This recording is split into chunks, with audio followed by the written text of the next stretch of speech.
উনি যে রসুল করিম সাল্লাল্লাহু আলাইহি ওয়াসাল্লাম সম্পর্কে এই শব্দ চয়নগুলি করেছেন, এতে কি উনি ইমানদার আছে নাকি কাফের হয়ে গেছে? জনাব মিজানুর রহমান সাহেব আজহারি তিনি যে একটা বক্তব্য দিয়েছেন, এটা হয়তো পুরাতন বক্তব্য, কিন্তু ইদানিং এটা সবার কাছে পৌঁছে গেছে। আল্লাহর রসুলকে উনি কাউবয় বা গরুর রাখাল বলেছেন। আম্মাজান খাদিজাতুল কুবরা রাদিয়াল্লাহু আনহার কর্মচারী এই শব্দটা নবীর ব্যাপারে ব্যবহার করেছেন। এরপরে বলেছেন নবীজি রাখাল ছিলেন, ডাইরেক্ট রাখাল এই শব্দটা ব্যবহার করেছেন। তো এই যে শব্দ চয়নগুলো, এগুলি আমরা কখনোই এই ধরনের স্কলার যারা তাদের কাছ থেকে আশা করি না। আল্লাহ রসুল সাল্লাল্লাহু আলাইহি ওয়াসাল্লামের ব্যাপারে আরো উত্তম, আরো সুন্দর, আরো গ্রহণযোগ্য, আরো ভালো ভালো শব্দ আছে যেগুলি চয়ন করা যায়। মিজান সাহেব সহ যত আলেম আছে সবার কাছে আমরা চাই সবাই যেন আমার নবীজির ব্যাপারে সুন্দর সুন্দর শব্দ চয়ন করে শানে রিসালত ফুটিয়ে তোলেন। কথা বলেন, চাই কিনা? এটা ওনার প্রতি বিদ্বেষের জন্য না। এখানে অনেক মানুষ আছে ওনাকে ভালোবাসেন, সাপোর্ট করেন, করতেই পারেন, যার যার ব্যক্তিগত স্বাধীনতা। কিন্তু ওনাকে ভালোবাসার অর্থ এই না যে আল্লাহর নবীকে গরুর রাখাল বলবে, কর্মচারী বলবে, নবীজিকে রাখাল বানিয়ে দেবে, এই ধরনের শব্দ চয়ন করবে আর আমরা এটা সমর্থন করব। বিষয়টা এরকম না। উনি যখন আমার নবীকে সম্মান করবেন, নবীর কারণে ওনাকে ভালোবাসবো, এই হবে আমাদের অবস্থান। অনেক ভাইরা জিজ্ঞাসা করে যে উনি যে রসুল করিম সাল্লাল্লাহু আলাইহি ওয়াসাল্লাম সম্পর্কে এই শব্দ চয়নগুলি করেছেন, এতে কি উনি ইমানদার আছে নাকি কাফের হয়ে গেছে? অনেক ভাইয়েরা অনেক ধরনের কথা বলেন। আমি মূলনীতি সামনে নিয়ে কথা বলছি, শুনুন। জোর করে কাউকে কাফের বানিয়ে দেওয়ার জন্য আল্লাহ আমাদের পাঠায় নাই। তার কাছে তাবিল জানতে হবে কোন উদ্দেশ্যে সে বলেছে। এরপরে ভুল স্বীকারের রাস্তা আছে। ভুল স্বীকার করলে তাকে মুসলমানের কাতারে রাখার জন্য সর্বোচ্চ চেষ্টা আপনাকে করতে হবে।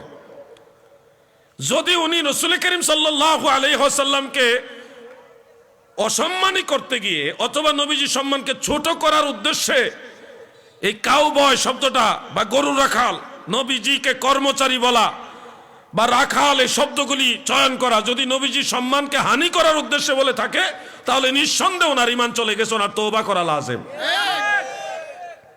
আমার নবীজিকে এই ধরনের শব্দ ব্যবহার করা আল্লাহ নিষেধ করেছে। আকায়েদের আইম্মাই কেরাম ওনারা বলেছেন, বিশেষ করে ইমাম ইবনু নুজাইম মিসরি হানাফি রাহমাতুল্লাহ আলাইহি আল আশবাহু ওয়ান নাযায়েরের মধ্যে লিখেছেন, ওয়ায়াকফুরু ইজা শাক্কা ফি সিদকিন নবী সাল্লাল্লাহু আলাইহি ওয়াসাল্লাম আও সাব্বাহু আও নাক্কাসাহু আও সাগগারা। কেউ যদি নবীজির সত্যতা নিয়ে সন্দেহ করে, কেউ যদি আমার নবীজিকে ছোট করে তনকিস করে, নবীজির সম্মানকে হানি করে, নবীজিকে গালি দেয়, তাহলে এটা কুফরি হবে। এখন যদি মিজান সাহেব স্পষ্ট করে জাতির সামনে বলেন যে কাউবয় এই শব্দটা নবীর ব্যাপারে যায় না, কর্মচারী এই শব্দটা নবীজির সম্মানের সাথে যায় না, রাখাল নবীজিকে বলা যাবে না, উনি যদি বলতেন রাখালের ভেষে, তাও একটা মানানসই ছিল। সরাসরি রাখাল না বলে রাখালের ভেষে নবীজি এটা করেছেন, তাও বুঝাইতাম যে নবীজিকে সরাসরি রাখাল বলে নাই। আল্লাহ নিষেধ করেছে, লা তাকুলু রাইনা, তোমরা আমার রসুলকে রায়না বলবে না, রাখাল বলবে না। সরাসরি রাখাল নবীজিকে বলা যাবে না, বলতে হবে নবীজি রাখালের ভেষে মা খাদিজার এলাকায় গিয়ে এইভাবে মানুষকে শিক্ষা দিয়েছেন।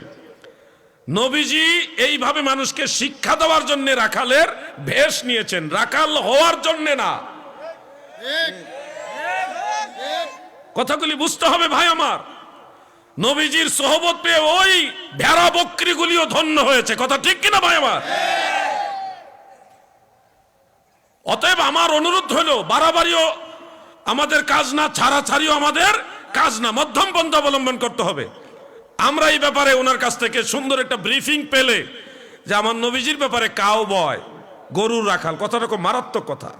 কাউবয় খুব মারাত্মক কথা, বেড়ার রাখালও না, গরুর রাখাল শব্দটা ব্যবহার করেছে, কাউবয়। এটা আমাদের অন্তরে কষ্ট লাগছে। মিজান সাহেব, আপনার বিরোধিতার জন্য আমরা এই কথাগুলি বলি না। আমার নবীকে সম্মান দিয়ে কথা বললে আপনাকেও আমরা ভালোবাসবো। নবীজির ইজ্জতের উপর আঘাত লাগছে বিধায় আজকে আমরা কথা বলতে বাধ্য হচ্ছি। দুনিয়ার সব কিছুর চেয়ে আল্লাহ রসুল আমাদের কাছে বড়, ঠিক কিনা বলেন?